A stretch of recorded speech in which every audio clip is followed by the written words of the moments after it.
El Dr. Seymour Tracy es un hombre americano corriente. Vive en una casa de 2 dormitorios con una valla blanca, en una ciudad suburbana normal y corriente del Medio Oeste. Se levanta todos los días y va a trabajar, y por la noche vuelve a casa para pasar tiempo con su familia. Desde fuera, Seymour y su familia no podrían ser más normales, pero en realidad hay algo muy anormal en él, en su vida y en el barrio donde vive. Seymour Tracy no es un simple oficinista, es un investigador empleado por la Fundación SCP como todos sus vecinos, porque no se trata de un barrio cualquiera, es una instalación satélite del sitio 11 en funcionamiento, comprada y mantenida por la Fundación con el único fin de contener y vigilar a un único SCP, SCP-3082. SCP-3082 es una casa de árbol normal y corriente, de 2 metros por 2 metros y construida con tablones de madera de cerezo normales, y está situada en uno de los árboles del parque del barrio. Se podría esperar que una anomalía que requiere que todo un suburbio de personas la controle sea excepcionalmente difícil de contener,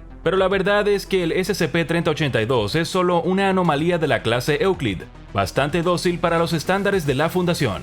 El hecho de que las casas que rodean a este SCP estén habitadas únicamente por personal de la Fundación y sus familias es, más que nada, una forma de mantener las apariencias de que se trata de un barrio completamente normal. A diferencia de la mayoría de los emplazamientos de la Fundación, el personal que trabaja en esta instalación poco ortodoxa en torno a SCP-3082 es mayoritariamente investigador, y su trabajo es tanto antropológico y diplomático como científico. Como habrás adivinado, SCP-3082 no es una casa árbol normal por dentro. Si abres la pequeña escotilla de la pared y la atraviesas, te encontrarás en una casa árbol mucho más grande y genial, que descansa sobre las ramas superiores de un enorme árbol parecido a una conífera de una especie no identificada. El árbol, designado como SCP-3082-1, tiene unos increíbles 160 kilómetros de altura, y, aunque no se conoce su propia especie, parece tener múltiples plantas reconocibles injertadas y creciendo de su corteza. Muchas de estas plantas son fructíferas y,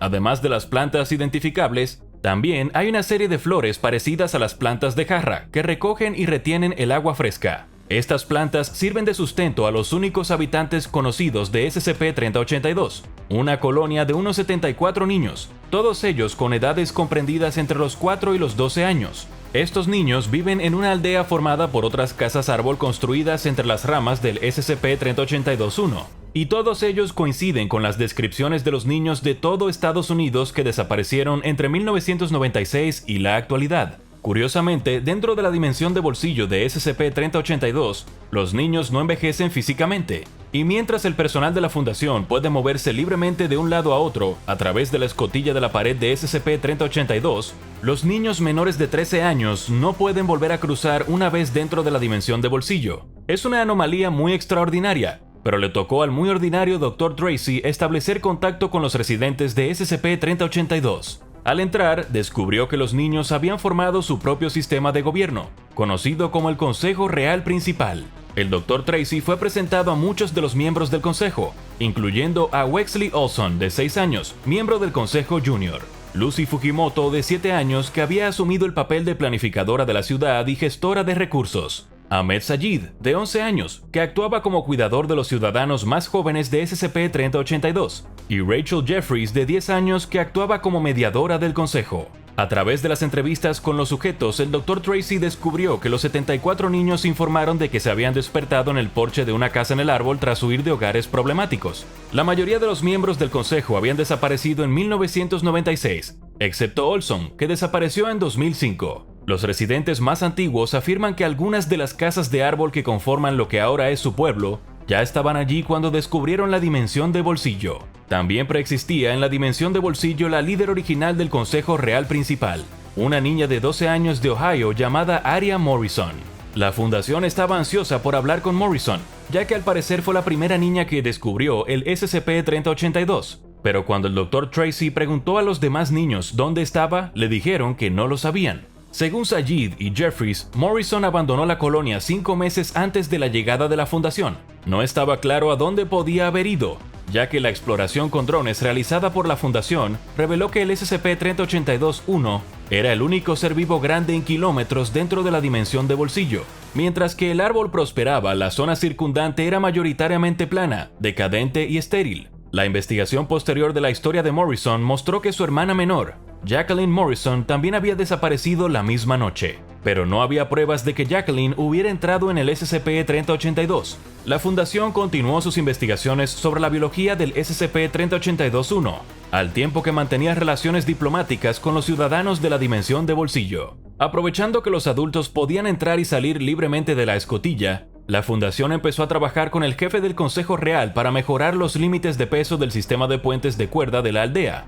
así como a proporcionar los suministros que los niños pudieran necesitar, como alimentos adicionales, ropa y equipos médicos. Estos enlaces fueron de gran ayuda para los niños, muchos de los cuales llevaban más de una década sin la supervisión o el cuidado de un adulto. Sajid, por ejemplo, se había caído de un puente y se había roto la pierna varios años antes, y desde entonces vivía con el dolor causado por el hueso mal colocado. Sin embargo, hubo un efecto secundario inesperado de este contacto continuo. Aunque la fundación intentó mantenerse neutral en su participación en la política de 3082, a través de las entrevistas del Dr. Tracy, descubrió que la presencia de la fundación SCP en la Casa del Árbol había provocado un cisma dentro del Consejo Real Principal. La gran mayoría de los niños, incluidos Sajid, Jeffries y Fujimoto, apoyaban la presencia de la fundación y querían trabajar con ellos para encontrar una forma de abandonar el mundo de 3082 y volver a lo que los niños llamaban el mundo real. Pero un grupo disidente se había desarrollado, llamándose el Movimiento Neverland.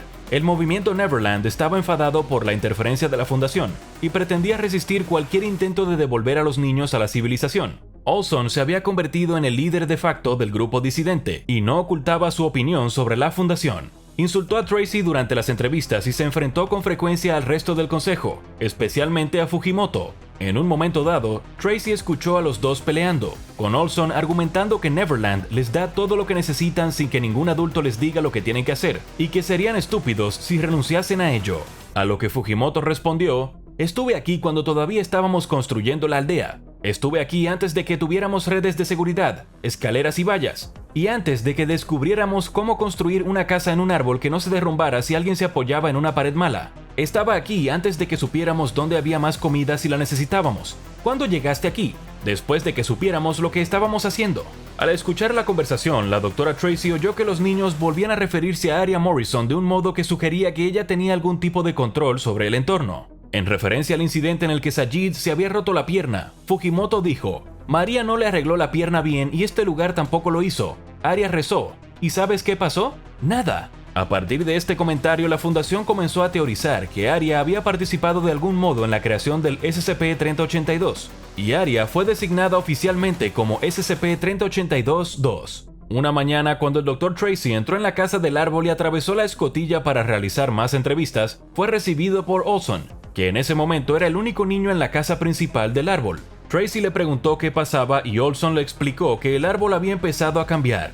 Había aparecido un tobogán de madera entre dos de las ramas frutales del árbol, rompiendo el puente de cuerda y dificultando el acceso a la fruta. Además, Olson dijo que las manzanas que producían los árboles eran ahora diferentes. Parecían manzanas por fuera, pero ahora parecían estar hechas de algodón de azúcar por dentro. El Dr. Tracy pidió que se enviaran alimentos no perecederos a la dimensión de bolsillo, pues temía que si se producían más cambios en la estructura del árbol, los niños se verían privados de una nutrición adecuada para sobrevivir. Dados estos cambios, se hizo evidente que había que hacer más para entender la fisiología del árbol.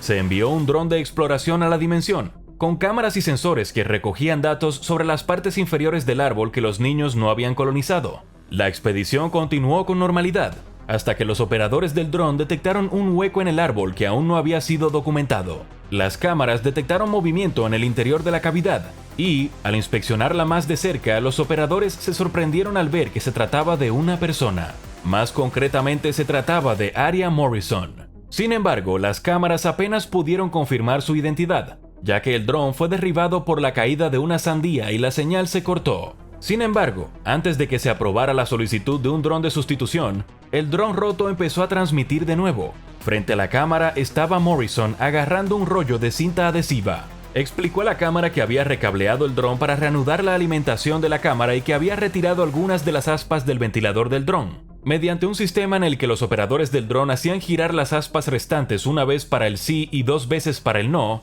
la fundación pudo mantener una conversación con Morrison.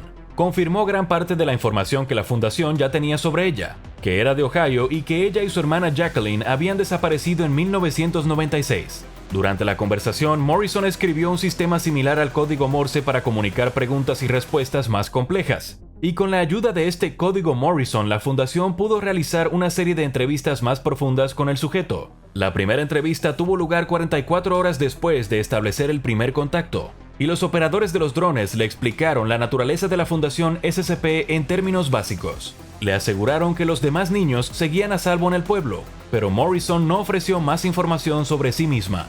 Sin embargo, 9 días después, finalmente contó su historia a la fundación. Aria y Jacqueline Morrison tuvieron una infancia difícil juntas. Sus padres se peleaban constantemente y a menudo dejaban a las hermanas en casa sin supervisión durante largos periodos de tiempo. Jacqueline, quizás ayudada por todo el tiempo que pasaba sola, mostraba una imaginación extremadamente activa, tan activa que Aria afirmaba que era capaz de sacar cosas de la nada, deformando la realidad que la rodeaba para que encajara en sus escenarios imaginados. Aria recordó que un año, cuando los padres de Morrison se olvidaron del cumpleaños de Jacqueline, Aria trató de consolarla diciendo que la familia había estado planeando una fiesta sorpresa para el medio cumpleaños de Jacqueline en su lugar. Se olvidó por completo de su mentira blanca hasta 6 meses después, cuando los padres de las niñas las llevaron al parque y todo lo que Aria le había dicho a Jacqueline que estaría en su medio cumpleaños estaba allí esperándolas. Conociendo las posibles consecuencias de dejar que el poder de Jacqueline no se controle, Aria siempre se aseguraba de recordar a su hermana que las cosas volvieran a la normalidad después de que jugaran juntas a fingir. Una noche de 1996, mientras sus padres se peleaban, las hermanas hicieron una maleta y se adentraron en el bosque.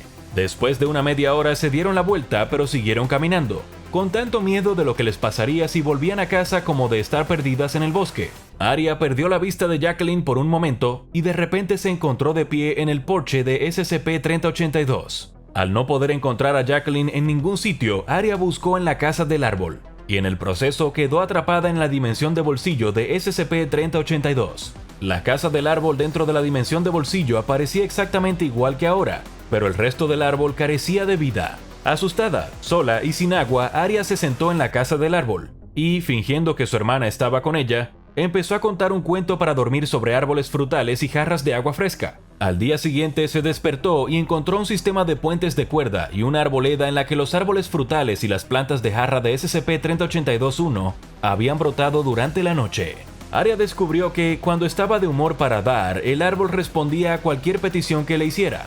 Con el tiempo empezaron a aparecer más niños que fueron añadiendo cosas a la aldea con la ayuda del árbol. Conseguían lo que necesitaban para sobrevivir, pero el árbol se negaba a dejarlos marchar. En palabras de Aria Morrison, a Jacqueline le gustaba demasiado estar aquí en Neverland. Creo que Jackie podría escuchar mejor si me acerco a la parte de ella que recuerda, pero por ahora no me escucha cuando le digo que es hora de volver a casa.